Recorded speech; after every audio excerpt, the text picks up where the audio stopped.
What is up, gamers, players, casuals, and everything in between? This week, we welcome you to episode 14 of the weekly patch notes. I'm your host, Thamziri. You can catch me on it's not my socials. You can catch me on Twitter. You can catch me on Instagram. Find all my good shit there. You can also check out my YouTube as well. But we'll post the links in the thing. You feel me? With me, my co-hosts, we got Kid Kojo. Yo, what's up, Holmes? I'm chilling, man. How you doing? I'm breezy, bro. Breezy.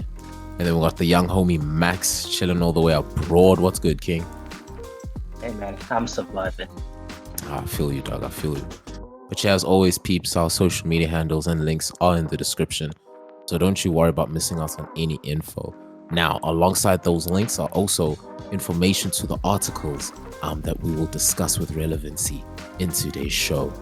And with all that said, don't forget to like, subscribe, and follow X2Skip.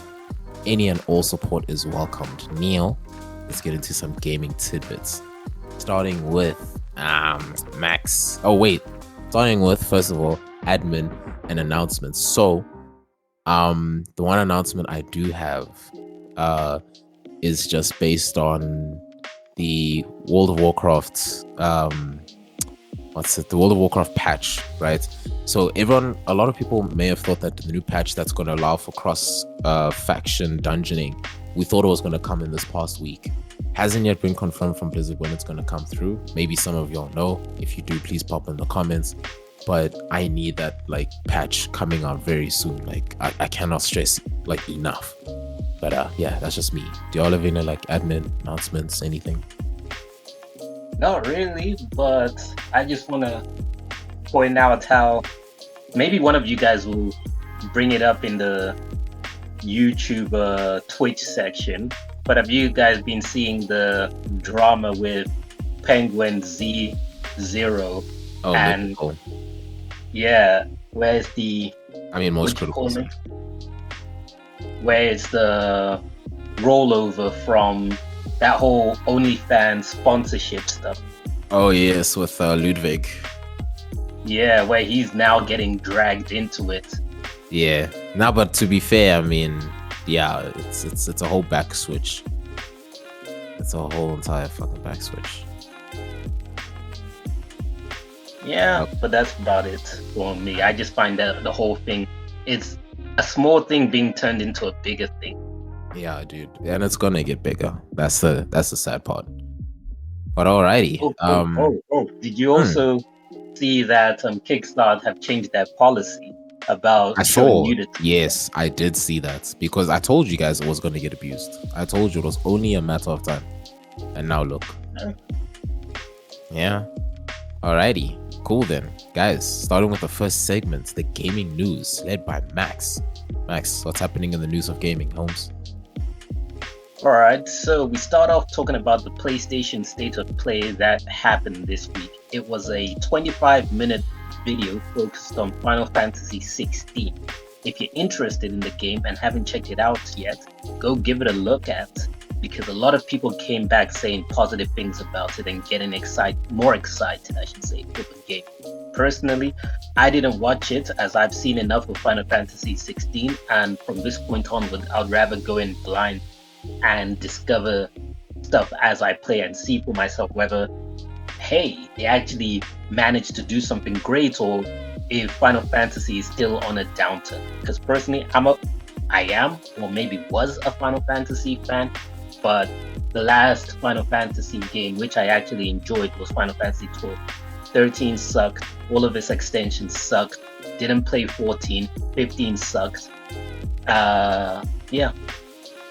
Then, after taking a swipe at Final Fantasy fans, moving on, Rocksteady has once again killed the Justice League.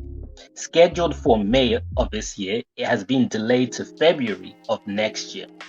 I can only imagine these delays are coming in due to them trying to reverse course and undo features that would have probably killed the game at launch.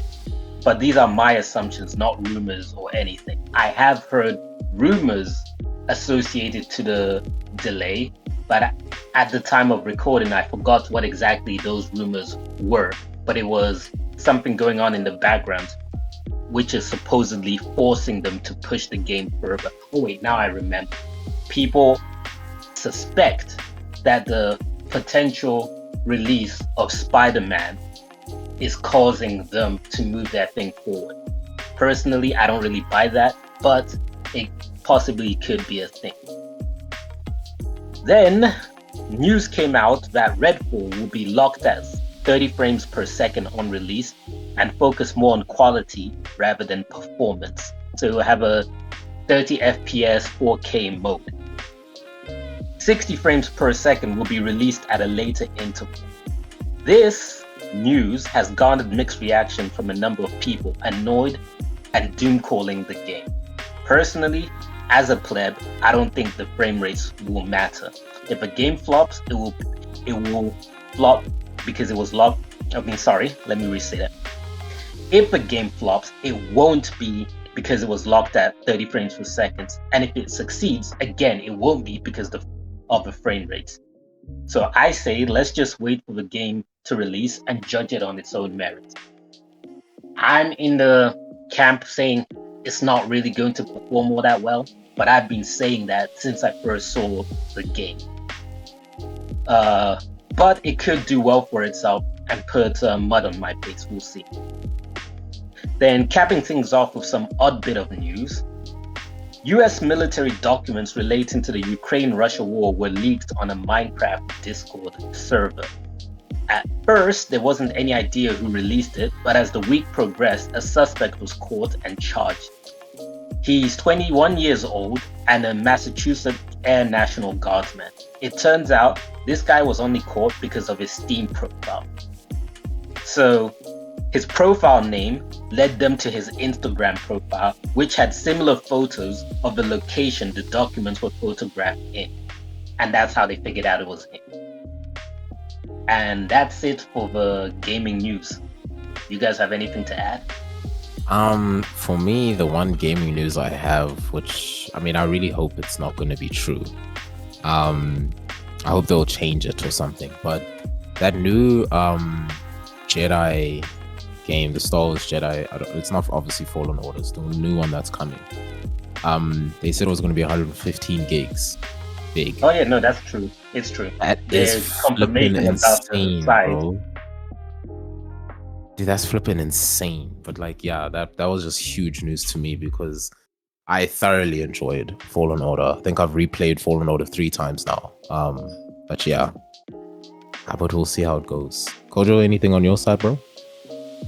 No news. Oh yeah, alrighty. Moving on to the gaming corner. Kojo, give us the niceness. Alright, so let's start off with the releases of the week. We have a game called Sherlock Holmes The Awakened on PlayStation 5, Xbox Series, PlayStation 4, Xbox One, Switch, PC, released on April 11th, 2023. We have a game called Tron Identity, released on Switch and PC, April 11th, 2023. We have Ghostwire Tokyo finally being released on the Xbox platform, Xbox Series, released on April 12th, 2023. And finally, we have Mega Man Battle Network Legacy Collection, released on PlayStation 4, Switch, PC on April 14th, 2023. And that's it for the releases. Now, moving on to the rest of the gaming corner, there's just 2 games I want to talk about. And the first one is a game called Boundary. Now, this game has been in development for a number of years, and I've had my eye on it for a couple.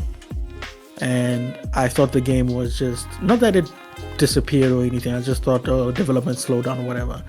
And recently it was announced that no, the game is now currently on Steam Early Access. So what the game is, it's a multiplayer tactical space-based shooter that puts players in the role of a heavily armed astronaut called an astro operator, engaging in fierce team versus team zero-gravity firefights and in executing low-gravity operations on orbital space installations against other enemy astro operators and other entities. So basically, it's imagine Call of Duty but in space. It's like an arena shooter but in space, and you have to navigate with like zero G and customize your weapon and stuff like that. Warfare. Pardon? Call of Duty Advanced Warfare. But in space. Wasn't Advanced Warfare in space? No, you're thinking of Infinite Warfare. But Infinite Warfare, you didn't Infinite fight. Warfare. Yes, you didn't fight in space. This game, you fight in space. There was one called Infinite Warfare. Yes, Yeah, we've had advanced, this yes. discussion before. Wait, the one with what's his name? Kit Harington was Infinite Warfare. Yes. I thought that was Advanced Warfare. Whatever. Shit. No, Advanced Warfare was something completely different. Where it had that guy who was cancelled, who was taking advantage. Yes, Kevin Spacey. Yes. That's the one. See, I thought those two were on the same game. No. Those two are that's- villains. They can't have two villains in the same game. Bro, I stopped playing Call of Duty after Modern Warfare 3. Well, that's your fault. The original Modern Warfare. Uh-huh. Anyway, so this game caught my attention because you fight in space, and and you obviously complete objectives and such, like capturing hard points and stuff like that, and it just intrigued me. And I hope it does well. But it's in early access currently. So if you're that interested, you can go purchase it and play it for yourself. Next up is a game called X Defiant. X Defiant was a game that was announced, was it last year or the year before? Can't recall. But it was announced as Tom Clancy's X Defiant, and the announcement was met with mixed reception because people were like, this is not a Tom Clancy game, because it was a little too colorful, the tone just didn't fit the Tom Clancy. It's too Halo, like split gates. Yeah, people just felt like the tone was just off and everything, so they rebranded it to just X Defiant. They removed the Tom Clancy name, but the core elements still stay. They've also grounded we've grounded the game, the visuals a little more into reality. And basically what X Defiant is, it's a free-to-play first-person based arena shooter where you have to complete objectives and all of that stuff. So this is more akin to a typical Call of Duty game, and one of the executive producers / creators of the game, Mark Rubin, worked at Infinity Ward on Call of Duty, especially I think Call of Duty Ghosts. I remember when that game was coming out, Mark Rubin was doing the interviews for that game, for press and stuff. So this game, it's an interesting one because it draws from other Ubisoft IPs, and it has 5 factions. So you have Libertad from Far Cry, you have Phantoms from Ghost Recon, you have Echelon from Splinter Cell, you have the Cleaners from The Division, and you have DedSec from Watch Dogs. And each faction has their own perks and abilities and stuff like that. And the game has 24, I believe it was 24 weapons at launch, 5 modes, 5 factions, and 14 maps, I think 12 or 14 maps at launch. And it's currently closed beta, ends on the 23rd of April, the closed beta.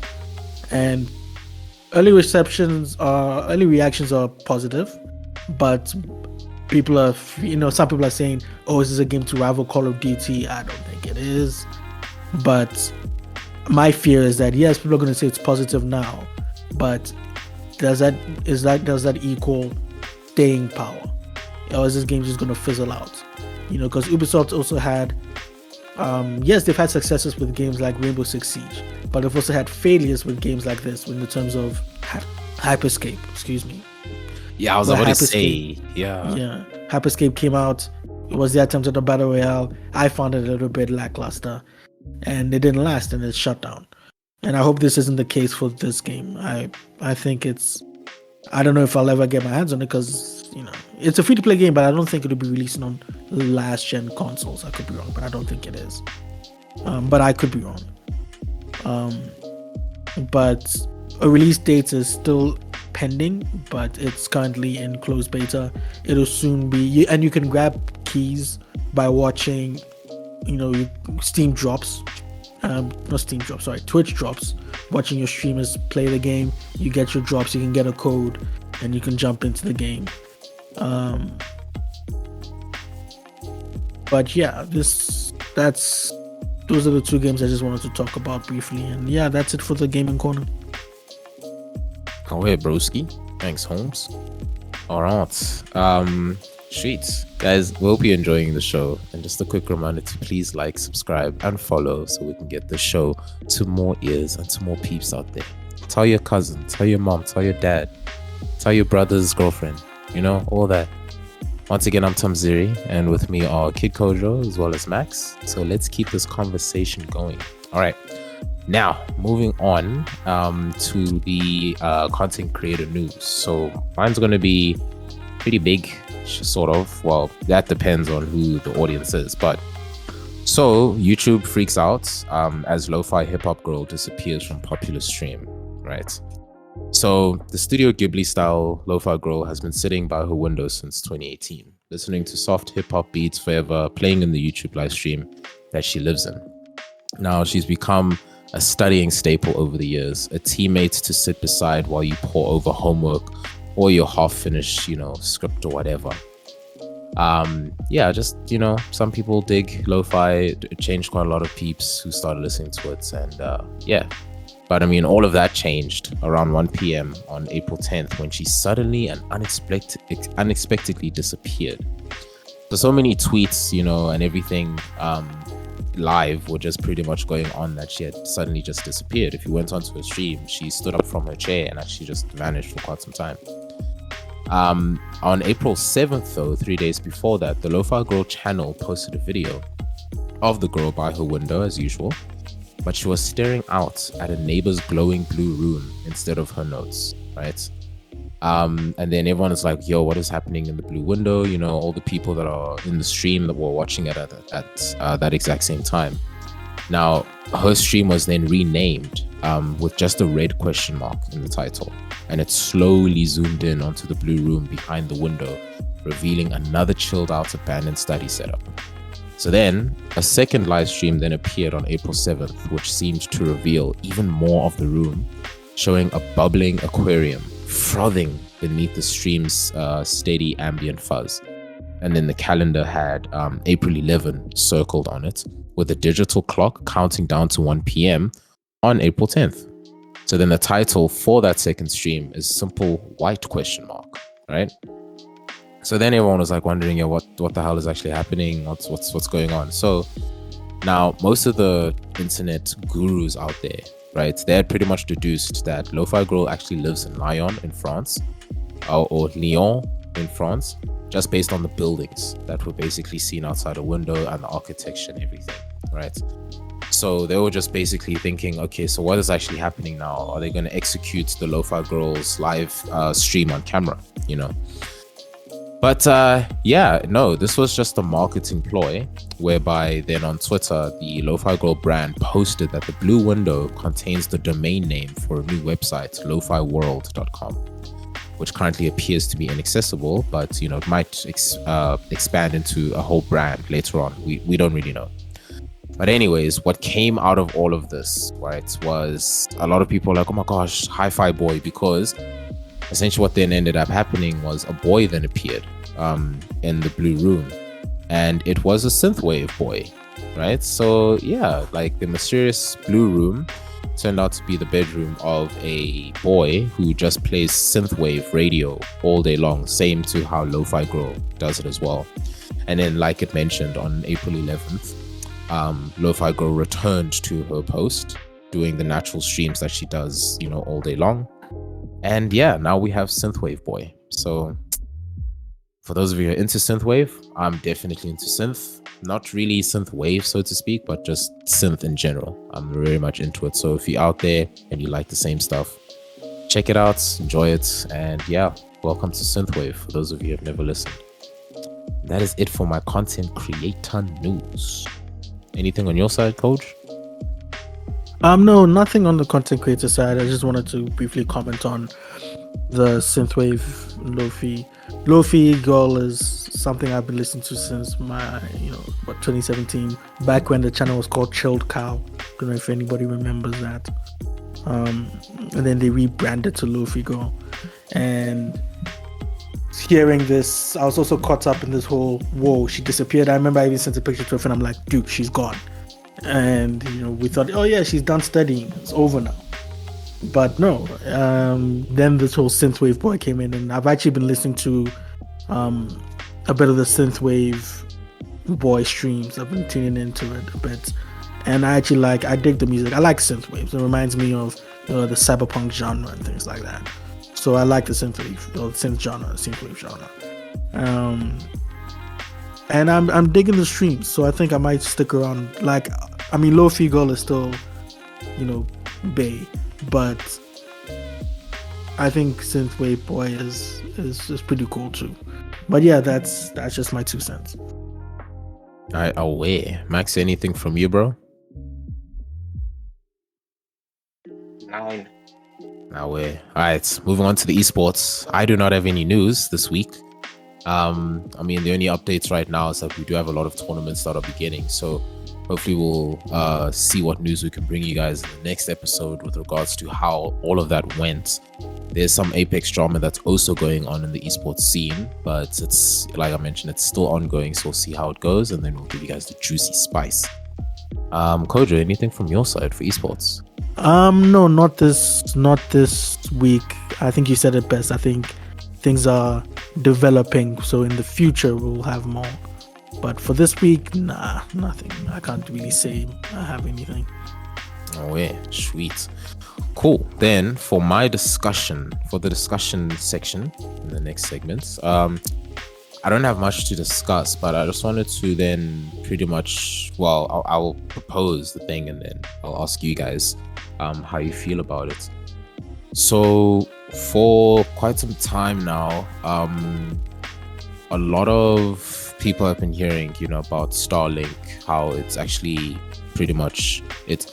Look, when it was first announced, right, that Starlink would be a thing, everyone was so keen to jump on it. People doing pre-orders and everything. But as of late, right, I have seen that South Africa now finally has a possible date as to which we might be getting Starlink, which is looking like early 2025.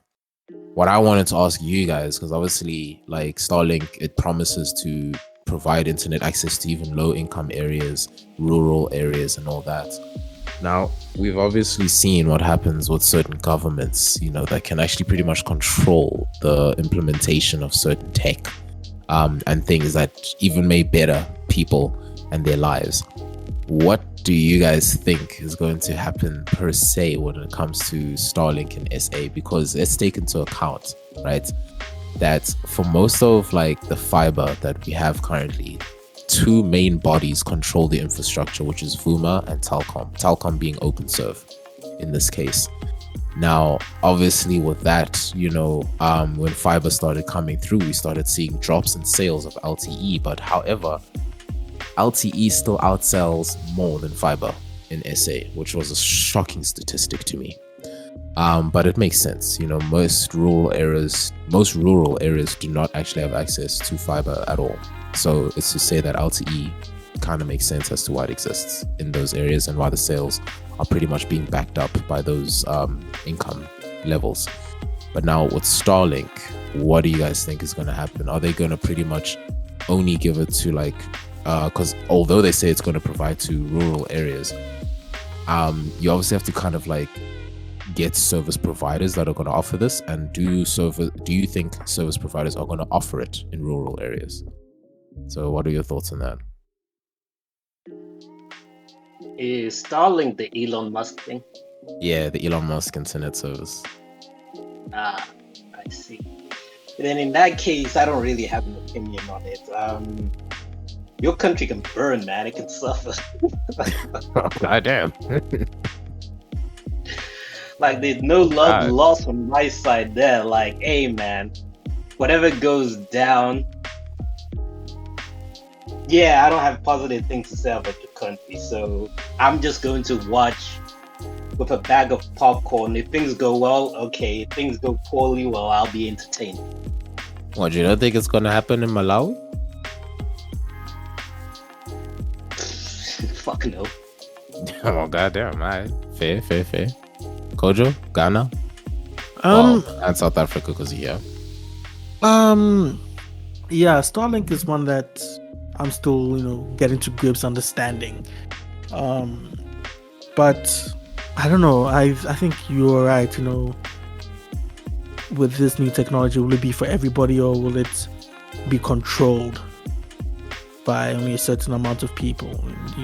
Given to like access to either access will be given to specific people, or it will be given to everybody, but at a cost. You know what I'm saying? I think only time will tell in this situation. I think it is a interesting idea to get everybody, connected, even in, like you said, in rural areas and stuff like that. Because in this day and age, I think everybody is connected online more than ever, and a lot of things are moving online. Like in this day and age, it's going to become to a point where like everybody is going to be connected to the internet in some way, shape, or form. And if you're not, you're just going to be left behind. But only time will tell if Starlink will prosper in certain areas like here, South Africa, or if it won't really take off. So I think we'll just have to wait and see. That's our way. That's my discussion points. Anything from you guys? Nah, I don't have a discussion for this week. Yeah, nothing for me for this week either. Alrighty. That brings us to the news blitz. Max, give us that speed roundup of the news, my boy. Alright. So, for those who care, Elden Ring's Miyazaki was listed in Time Magazine's list of 100 influential people of 2023. He's only the second game developer to ever be featured after Nintendo's Miyamoto.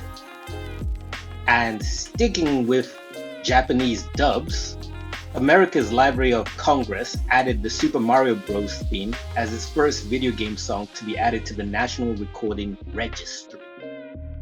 And lastly, for the news blitz, there have been talks emerging that SEGA aims to buy Rovio, the studio that created Angry Birds, for $1 billion.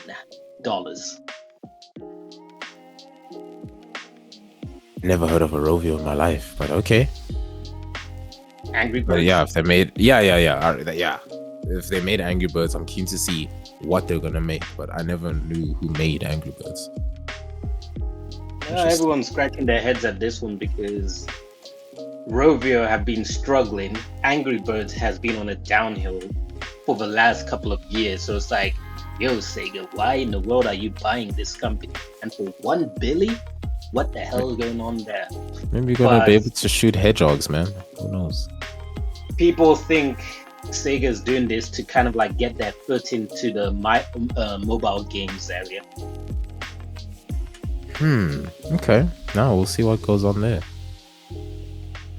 Because even Microsoft are doing a push to enter mobile games. So when that Activision Blizzard acquisition is finalized and done, Microsoft is going to have a strong footing in the mobile space, and they will probably start, like, you remember when what the hell is his name, the Microsoft director dude, Phil, I don't know, what's his surname? Phil Spencer.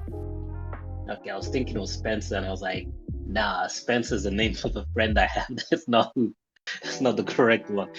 Yeah, Phil Spencer. Years ago, he was saying Sony is not the competition, it's Google and Apple. I think this is going to be their first step in actually challenging Apple directly, because Apple is the biggest earner in gaming, right? How? Apple Store. They don't make a single game, but they get revenue from every game that appears on the app. Man, I'm sure it's because they charge way more for the games to be on their store. Yeah, they do. But then that's how they are the biggest revenue earner in the gaming section without even developing games. So Microsoft obviously looks at that as like, yeah, we also need a cut of that. Because even Google makes a good amount of money from their Play Store. So if Microsoft was to create their own Xbox storefront type of thing, they would also be enjoying some of that money. And imagine they're $1 trillion company without even having that as a subsection. So if they manage to erect it, no pun intended, that will take them a long way. So that will be interesting to see. And a lot of people are suspecting that's what the Blizzard, the Activision Blizzard merger is mainly for. Their mobile division, like with, you know, King and all of that stuff. Okay. All right. We'll see. We'll see. Yeah, we'll see, bro. All right, but thanks for the news blitz, my guy. And peeps, short and sweet, that is it for the show. Thank you once again for joining us. Please make sure you like, subscribe, and follow for more, whichever is applicable to you and your preferred platform. We try to make sure that we are everywhere. Once again, I'm joined by Kid Kojo as well as Max. If you have any comment suggestions or you just want to say hi, you can pop us a comment in the comment section or just send us a DM on our socials. But that is it for this week, and we'll catch you guys again next week. So be good, stay healthy, and join us again for more gaming tidbits. This has been X2Skip with the weekly patch notes. Cheers.